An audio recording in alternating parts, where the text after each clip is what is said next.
மோப்பக் குழையும் அனிச்சம் முகந்திரிந்து நோக்கக் குழையும் இருந்து.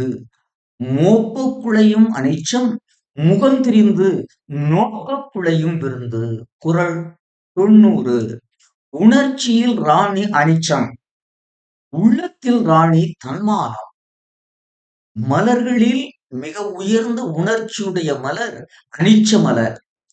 மனித உள்ளம் அந்த அனிச்ச மலரை விட உணர்ச்சியில் உயர்ந்தது.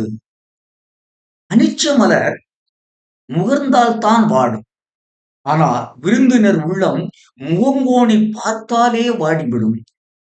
மூக்கிற்கு அருகில் இருந்தால்தான் முகர முடியும். கண்ணிற்கு எட்டியவரை நோக்கும் திறனுண்டு. அதாவது தன்மானம் உள்ளவன் என் நிலையிலும் தனது சுயமரியாதையை விட்டுக் கொடுக்க மாட்டான். தன்மானம் உள்ளவன் என் நிலையிலும் தன் சுயமரியாதையை விட்டுக் கொடுக்க மாட்டான்.